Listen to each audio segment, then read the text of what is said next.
Welcome back to my YouTube channel unique classes. तो जैसा कि आप सभी ने देखा, पार्ट 1 में हमारा क्लास 11th का होम साइंस का चैप्टर नंबर मैंने 11 करवाया था। उसका पार्ट नंबर 1 में आपने समझा कि विकास और वृद्धि हमारी क्या होती है। ठीक है, उसके बाद हमने देखा कि विकास के क्षेत्र क्या हैं। तो आज हमने विकास के क्षेत्र के बारे में पढ़ना है, यानी कि विकास के क्षेत्र के बारे में हमने पार्ट 1 में देखा था कि किस तरीके से ये होते हैं और कितने टाइप्स के हैं। अब उन टाइप्स को हमें अच्छे से उनके अंदर का पढ़ना है, यानी कि एक्चुअल में वो होते क्या हैं। ठीक है, तो इसका मतलब क्या है, ये पार्ट नंबर आपका 2 है। तो अगर जिसने पार्ट नंबर 1 नहीं देखा है उससे यही रिक्वेस्ट करूँगी कि पहले पार्ट नंबर 1 देखो, वरना पार्ट नंबर 2 में जो कराऊंगी वो क्लियर नहीं होगा। ठीक है, तो सबसे पहले आज हमें देखना है शारीरिक विकास। अब देखो, शारीरिक विकास का मतलब क्या होता है।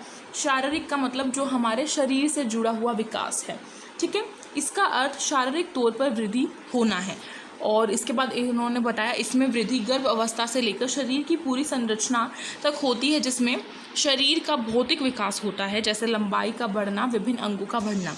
ठीक है, तो अब हमें बताया जैसे कि जब एक लेडी जो है, जो वो प्रेग्नेंट होती है, तो उसी टाइम से जो उसके गर्भ में पल रहा बच्चा होता है उसका क्या विकास जो है शुरू हो जाता है। विकास भी किस तौर पर, शारीरिक विकास जो है वो शुरू हो जाता है, यानी कि धीरे धीरे टाइम के साथ साथ वो बढ़ता जाता है। एंड जब टाइम आता है तो डिलीवरी के बाद क्या होता है, वो बच्चा हमें कितना मिलता है, कम से कम इतना तो मिलता है कि हमारे हाथ जितना है हम उसे आराम से उठा सकते हैं। उसकी लंबाई भी ठीक ठाक होती है, उसका भार भी ठीक ठाक होता है ना। ऐसे जब गर्भ अवस्था से वृद्धि जो है ना स्टार्ट हो जाती है शारीरिक विकास में, और जब तक हमारे शरीर की पूरी संरचना नहीं हो जाती, यानी कि पूरी तरीके से जब हमारा शारीरिक विकास नहीं हो जाता है ना, तब तक वो वृद्धि चलती रहती है ना। उसके बाद फिर इसको हम बोलेंगे भौतिक विकास, यानी कि जो शरीर का क्या हो रहा है, यहाँ पर शरीर का भौतिक विकास हो रहा है, यानी कि जैसे कि हमारी लंबाई हो गई, हमारी भार हो गया, जैसे कि वेट होता है, और हमारे आंतरिक जो अंग है उनका भी बढ़ना। जैसा कि मैंने पार्ट 1 में बताया था कि आंतरिक अंग भी बढ़ते हैं शारीरिक विकास में। तो अब हमें पढ़ना है क्रियात्मक विकास।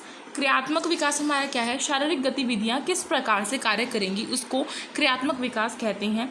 इस शरीर की विभिन्न गतिविधियों पर नियंत्रण करना कार्यात्मक विकास कहलाता है, यानी कि किस तरीके से जो हमारी शारीरिक गतिविधियाँ, यानी कि जो भी हम एक्टिविटीज़ करते हैं अपने डेली रूटीन में, वो किस तरीके से काम करेंगे, किस तरीके से उनका विकास होगा। यानी कि ऐसा तो नहीं है ना कि जब हम छोटे थे तभी से हम चलना सीख गए हों, या फिर तभी से हमने डांस करना सीख लिया हो, लिखना स्टार्ट कर दिया हो, राइटिंग, या फिर तभी से हमने खाना स्टार्ट कर दिया हो। नहीं, टाइम टू टाइम जो है हमारे अंदर कुछ चेंजेस आए, जिससे हमारा जो डेवलपमेंट हुआ उसके अकॉर्डिंगली, तो उसको हम क्या बोलते हैं, क्रियात्मक विकास बोलते हैं। ठीक है, अब क्रियात्मक विकास के ना 2 प्रकार होते हैं। कितने होते हैं, 2 प्रकार होते हैं। कौन कौन से होते हैं, पहला होता है स्थूल क्रियात्मक विकास। अब स्थूल क्रियात्मक विकास का क्या अर्थ है, स्थूल क्रियात्मक विकास का अर्थ होता है, स्थूल क्रियात्मक विकास का अर्थ शरीर की बड़ी मांसपेशियों की गतिविधियों से जुड़ा है, यानी कि जो हमारे शरीर में बड़ी मांसपेशियां हैं, यानी कि जो मसल्स हैं हमारे शरीर में, हमारे बॉडी में जो बड़ी मसल्स हैं उनसे जुड़ा हुआ होता है, यानी कि पहले उनका विकास होता है, उनकी वृद्धि होती है। जैसे कि हमारे जो कंधे हैं, हमारे जो थाइज़ हैं, हमारा जो पेट है, हमारे जो ऊपर की भुजाएं होती हैं, यानी कि जो हाथ वगैरह की होती हैं। ठीक है, उन मांसपेशियों का जब विकास होता है उसको हम स्थूल क्रियात्मक विकास बोलते हैं। इन मांसपेशियों का प्रयोग करके हम उठ सकते हैं, बैठ सकते हैं, चल सकते हैं। जैसे कि बच्चा जो है, जब वो छोटा होता है, उसके बाद जैसे जैसे उसका स्थूल क्रियात्मक विकास होता है, उसके बाद वो बैठना सीखता है, चलना सीखता है ना, दौड़ता भी है, फिर बाद में भागता है अच्छे से। लेकिन अब हमें पढ़ना है सूक्ष्म क्रियात्मक विकास। अच्छा, कभी आपने सोचा है कि जो बच्चा होता है वो पहले लिखना क्यों नहीं सीखता, या फिर वो पहले खाना क्यों नहीं सीखता अपने आप से, या फिर आपने कभी किसी बच्चे को ऐसा नोटिस किया है कि आप उसे कुछ चीज़ पकड़ाओ, फॉर एग्जांपल अगर आप उसे कोई कपड़ा पकड़ा रहे हैं तो पहले वो पूरे हाथ का प्रयोग करके पकड़ेगा, यानी कि पूरे हाथ को यूज़ करेगा, जैसे हम एकदम से मुट्ठी बंद कर लेते हैं ना, उस टाइप से। लेकिन फिर जब धीरे धीरे जब वो बड़ा होगा टाइम के साथ, तो वो अपनी 2-3 उंगलियों से भी उसे पकड़ना सीख जाएगा। फिर उसके बाद वो 1 उंगली से पकड़ना भी सीख जाएगा, जैसे कि हम अंगूठे और 1 उंगली की हेल्प से पकड़ लेते हैं, है ना। तो वो हमारा सूक्ष्म क्रियात्मक विकास के अंदर आता है। सूक्ष्म मीन्स फाइन, जो छोटा है, तो इसका अर्थ क्या है, सूक्ष्म क्रियात्मक विकास में शरीर की छोटी मांसपेशियों का विकास होता है। इसमें जो शरीर की हमारी जो बॉडी है उसकी जो छोटी मसल्स होती हैं उनका विकास होता है, उनका प्रयोग किया जाता है, जैसे कि उंगलियां, अंगूठे आदि की मांसपेशियों, जैसे कि कोई चित्र बनाना, ठीक है, जिसकी बच्चे को ड्राइंग सिखाते हैं तो वो ड्राइंग कब सिखाते हैं, जब वो प्ले स्कूल में चला जाता है तब उसको सिखाते हैं। ये तो नहीं है ना कि वो 2-3 महीने का और उसको ड्राइंग सिखाएंगे, नहीं ना, या फिर वो 1 साल का तभी उसको ड्राइंग सिखाएंगे, नहीं। हम उसको पहचान करा सकते हैं कि ये किस चीज़ की तस्वीर है या ये किस चीज़ की तस्वीर है, लेकिन वो अपने आप से नहीं बना पाता है। ऐसे ही कुछ आपने देखा होगा, जो छोटा बच्चा होता है जब उसको हम स्टार्टिंग में एक पेंसिल देते हैं कि तुम यहाँ पे लिखो या फिर तुम इसको ड्रॉ करो, सिखाते, तो वो पेंसिल को बहुत अजीब तरीके से पकड़ता है। हम सोचने कि ये कैसे पकड़ रहा है, मतलब वो ना मुट्ठी बंद करके उस पेंसिल को पकड़ता है, कभी नोटिस किया हो तो। लेकिन धीरे धीरे जब वो बड़ा होता है और फिर हम उसको सिखाते हैं कि नहीं, पूरी मुट्ठी से नहीं करना, इसको पूरे हाथ का प्रयोग करके नहीं करना, पूरे हाथ को यूज़ नहीं करना, बस 2-3 ये जो आगे की उंगलियां हैं और एक अंगूठा है इसका यूज़ करना है। तो फिर जब उसको सिखाते हैं तो धीरे धीरे वो सीखता है एंड देन फिर वो पूरा सीख जाता है कि हाँ भाई इस तरीके से इसको लिखना है, ठीक है। तो यही होता है, ये आपका एग्जाम्पल हो गया, उदाहरण, ठीक है।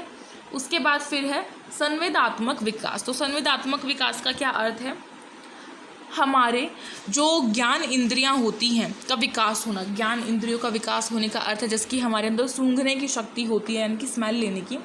फॉर एग्ज़ाम्पल जब कहीं से कोई गंदी स्मेल आ रही होती है तो हमारा जो फेस है वो बहुत गंदा बन जाता है, हम बोलते हैं कि कितनी ख़राब स्मेल आ रही है, यहाँ से चलो। ऐसे ही आपको पता है जो छोटा बच्चा होता है ना, जब उसके आसपास अगर कोई गंदगी हो और उसको स्मेल आ रही हो तो उसका चेहरा अजीब सा हो जाता है, एकदम से बहुत अजीब सा चेहरा वो बना लेता है। ऐसे ही उसको देखने की उसके अंदर शक्ति होती है, ठीक है। वो सारी चीज़ों को देखता रहता है, अपने आसपास की, कभी छत को देखता है, कभी पेड़ पौधों को देखता है, कभी बाहर देखता है, कभी कोई आ जा रहा है उसको देखता है। उसकी नज़रें मतलब ना एक साइड टिकती नहीं है, वो हर जगह मतलब देखता ही रहता है, ऐसा हमने देख रखा है ना।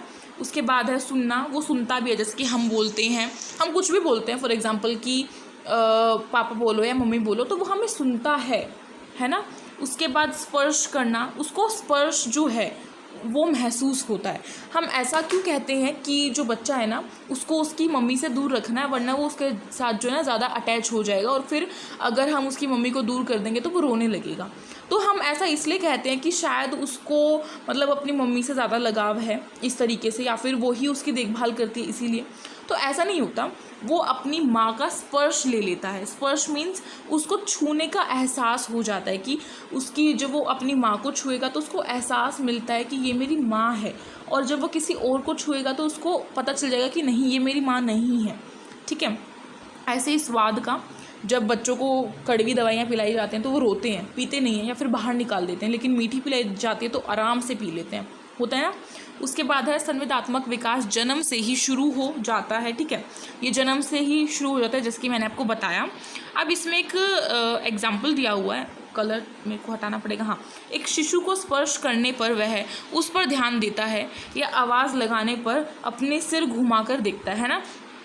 कभी देखा हो कि बच्चे की गर्दन अगर लेफ़्ट साइड में है और हम उसको राइट साइड में कुछ ताली वगैरह बजा रहे तो फटाफट से वहाँ पे देखेगा, उसको सुनाई दे रहा है ना। और हम कहते थे कि देखो ये सुन रहा है, हम ऐसा बोलते हैं।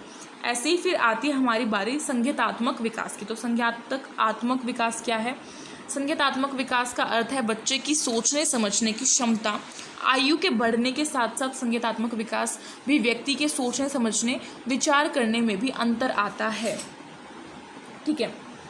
तो अब हमें ये समझना है, देखो बच्चा सोचने समझने की शक्ति जो है उसके अंदर आती है, यानी कि वो समझ लेता है कि ये चीज़ बुरी है, ये चीज़ अच्छी है, या फिर वो समझता है कि ये खाने की चीज़ है और ये खाने की नहीं है। जैसे कि छोटा बच्चा होता है वो हर चीज़ को अपने मुंह में लेता है। फॉर एग्जांपल अगर हम उसको कोई टॉय देते हैं खेलने के लिए तो वो उसको भी मुंह में लेता है कि ये खाने की चीज़ है। लेकिन जैसे जैसे वो बड़ा होता है हम उसको बोलते हैं कि नहीं इसको मुंह में नहीं लेना, ये ख़राब है, तो फिर वो उसको छोड़ देता है। वो समझ जाता है कि नहीं ये खाने की चीज़ नहीं है, उसको ये मतलब तालमेल बिठाना आ जाता है कि वो चीज़ खाने की है, वो चीज़ नहीं है। वो टाइम के साथ साथ होता है, ठीक है।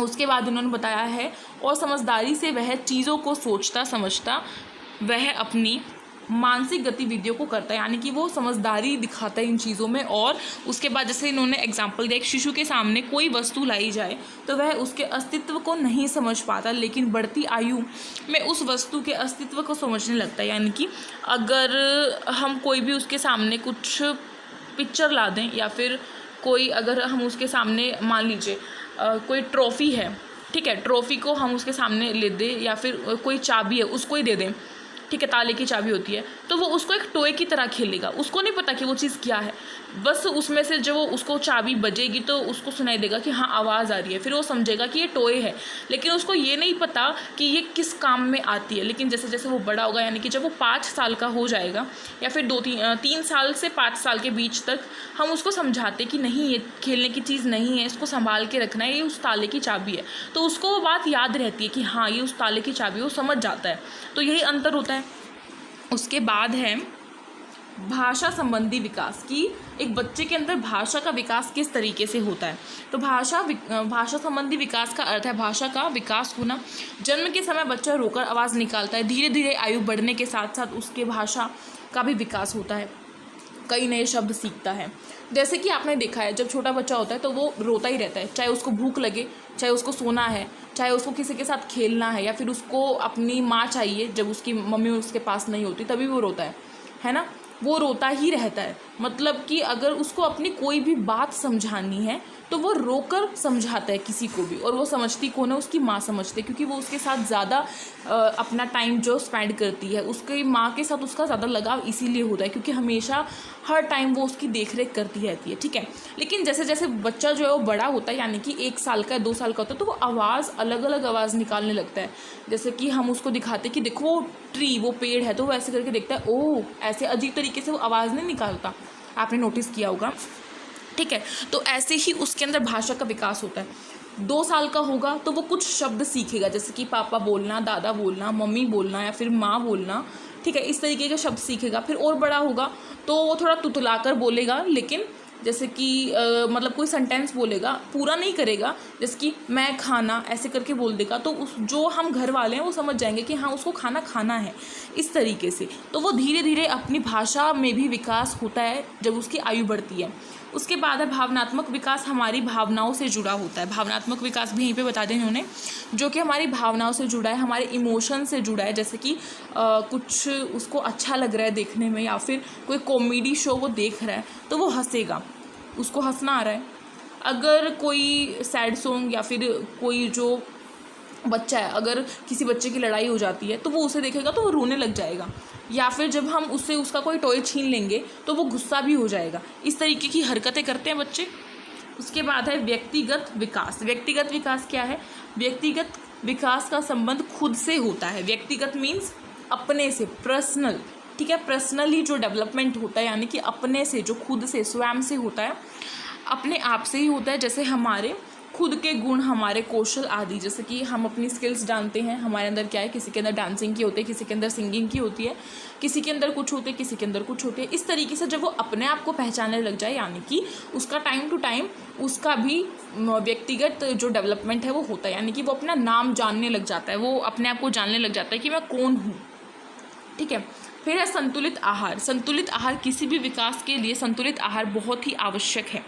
यह किसी भी व्यक्ति की वृद्धि और विकास में सहायता करता है। सभी परिवर्तन सही आयु में सही ढंग से हो पाते हैं। बढ़ती आयु में जो जो विशेषताएं होती हैं संतुलित आहार द्वारा पूरी की जाती है। 10 वर्ष की आयु के बाद लड़के और लड़कियों की आवश्यकता भिन्न भिन्न हो जाती है, यानी कि संतुलित आहार का मतलब है बैलेंस्ड डाइट। बैलेंस्ड डाइट का मतलब है कि मतलब तुम्हारे खाने में सारी पौष्टिक चीज़ें हैं। ये नहीं है कि तुम बाहर का तला भुना खा रहे हो जिससे तुम बीमार हो जाओ, नहीं, ऐसी चीज़ों को हम संतुलित आहार बोलते हैं। और संतुलित आहार को ना और अच्छे से आप समझोगे क्लास 12th में, बहुत अच्छे से समझाया जाएगा उसमें। मैंने वीडियोज़ बना रखी है उसके लिए भी, तो टेंशन मत लो, अभी क्लास 12th में आने वाले हो, पढ़ना फिर मस्त है, ठीक है।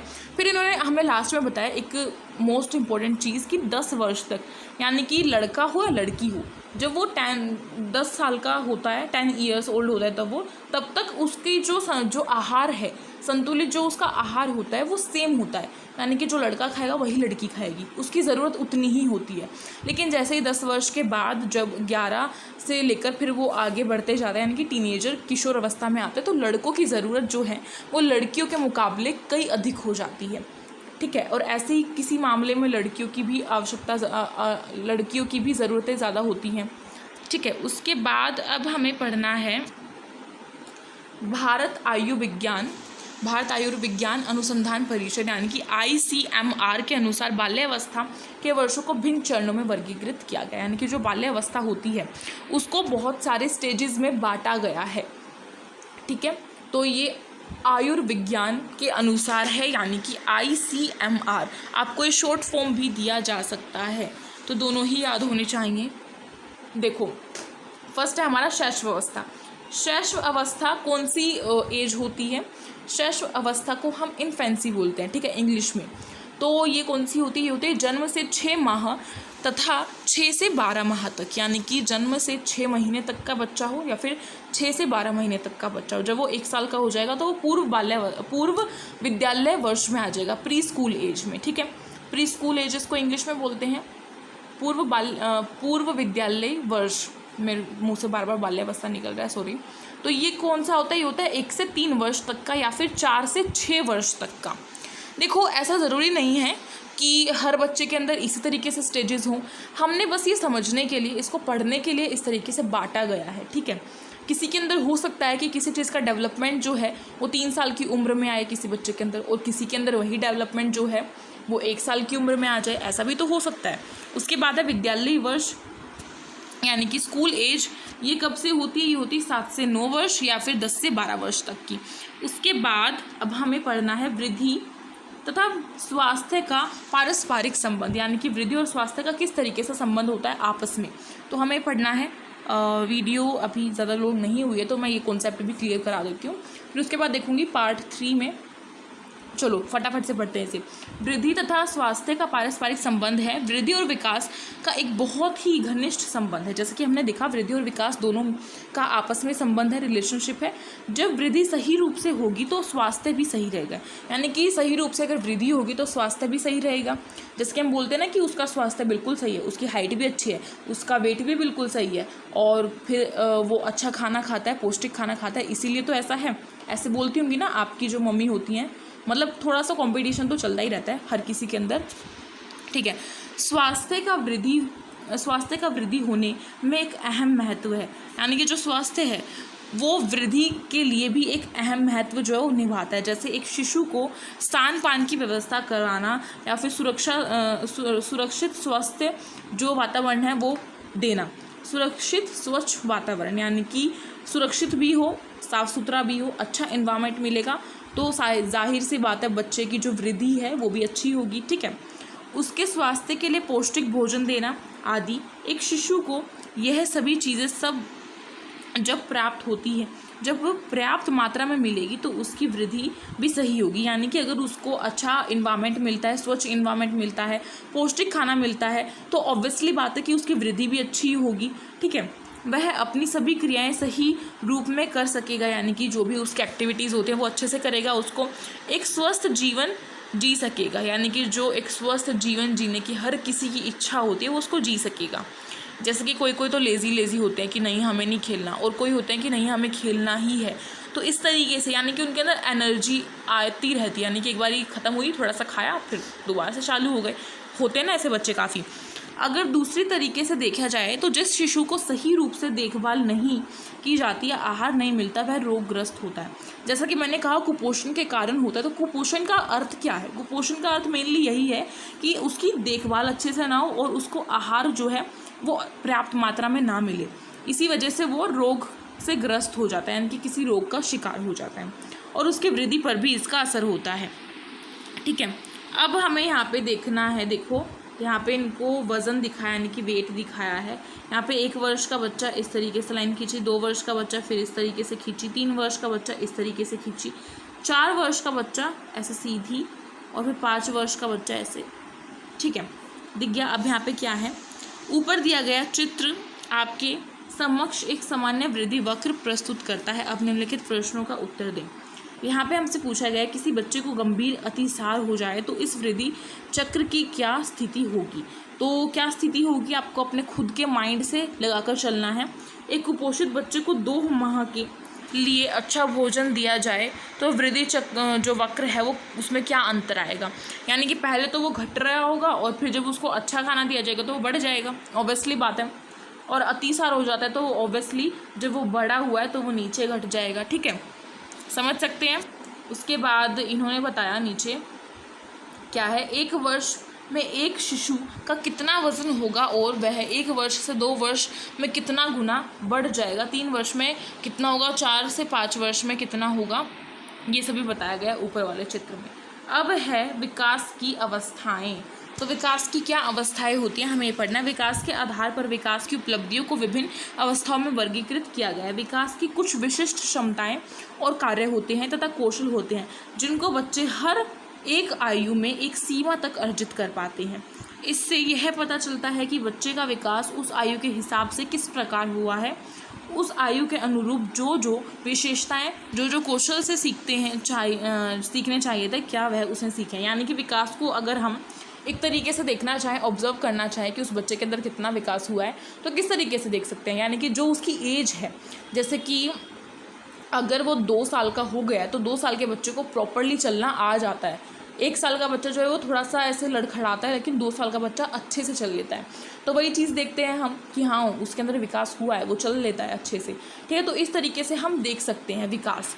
उसके बाद फिर है मानव जीवन को 5 अवस्थाओं में किया जा सकता है। यानी कि मानव जीवन जो है, मानव जीवन की जो अवधि है उसको 5 जो अवस्थाएं हैं, स्टेजेस हैं, उसमें बांटा गया है। पहले हमने 3-4 पढ़ी थी ऊपर, अब ध्यान से सुनना। तो शैशव अवस्था है वो जन्म से 2 वर्ष तक की। ठीक है, शैशव अवस्था जन्म से 2 वर्ष तक की, इन्फेंसी। फिर है आरंभिक बाल्य अवस्था या फिर पूर्व विद्यालय वर्ष 2 से 6 वर्ष तक की। फिर है मध्य बाल्य अवस्था वर्ष 7 से 11 वर्ष तक की। किशोर अवस्था 11 से 18 वर्ष तक की। और वयस्क अवस्था या फिर प्रौढ़ अवस्था 18 वर्ष तक की या फिर उससे अधिक। ठीक है, अब नवजात क्या होता है। नवजात शब्द आप सभी ने सुना है, एक बच्चे के लिए प्रयोग किया जाता है जो वो काफ़ी छोटा होता है। नवजात यानी कि जो अपने पहले महीने में होता है, यानी कि जिसने अभी अभी जन्म लिया है, जिसने नया जन्म लिया है। ठीक है, इसका अर्थ बच्चे के प्रथम माह से के संदर्भ में है। इस अवस्था में बच्चा पूरी तरह वयस्क माता या पिता पर निर्भर होता है। अब उसकी सभी आवश्यकताएं उस वयस्क के द्वारा पूर्ण की जाती हैं। इस अवस्था में विकास में वह अपने आसपास के परिवेश के अनुरूप स्वयं को अनुकूलित करता है। यानी कि नवजात शिशु का क्या अभिप्राय है, जो उसके माता पिता होते हैं वही उसकी ज़रूरतों को पूरा करते हैं। यानी कि कब उसको खाना खिलाना है, कब उसको नहलाना है, कब उसको उसके साथ खेलना है, कब उसको सुलाना है, ये सारी चीज़ों का जो ध्यान है वो उसके माता पिता ही रखते हैं, फिर उसके फैमिली मेम्बर्स रखते हैं। ठीक है, और नवजात शिशु जो जन्म है उससे 1 महीने का होता है। यानी कि 1 महीने तक जो बच्चा है उसको हम नवजात बोलेंगे, उसके बाद उसको नहीं बोलेंगे। ठीक है, अब पढ़ेंगे पार्ट 3 में। वीडियो हो चुकी है काफ़ी लॉन्ग, तो पार्ट 3 में अब हमें पढ़ना है। अगर वीडियो पसंद है तो प्लीज़ इस वीडियो को लाइक कीजिएगा, अपने फ्रेंड्स में शेयर कीजिएगा। एंड अगर आप न्यू हैं तो प्लीज़ हमारे चैनल को सब्सक्राइब कर सकते हैं। साइड में जो बेल आइकन है उसे कर दीजिए प्रेस, जिससे कि न्यू वीडियोज़ की नोटिफिकेशन आती रहे आप सभी के पास। एंड बता दूँ आपको, हमारे चैनल पर फिजिकल एजुकेशन भी पढ़ाई जाती है, हिंदी भी पढ़ाई जाती है, पॉलिटिकल साइंस अगर आप कहेंगे तो वो भी पढ़ा दूँगी। ठीक है, और हिस्ट्री भी देखना, अगर चाहिए हो तो मुझे बताना कमेंट बॉक्स में कमेंट करके। इंग्लिश चाहते हो तो वो भी पढ़ा सकती हूँ। और टेलीग्राम ग्रुप को ज्वाइन कर लो, लिंक आपको डिस्क्रिप्शन बॉक्स में मिल जाएगी। उससे आपको सारी की सारी जो भी इम्पोर्टेंट चीज़ें होती हैं, न्यूज़ होती हैं, वो पता चल जाती है। एंड एक छोटा सा काम और करना है, कमेंट करके बताना कि वीडियो कैसी लगी। अच्छी लगी तो थोड़ा सा मुझे मोटिवेट करने के लिए कमेंट कर सकते हैं।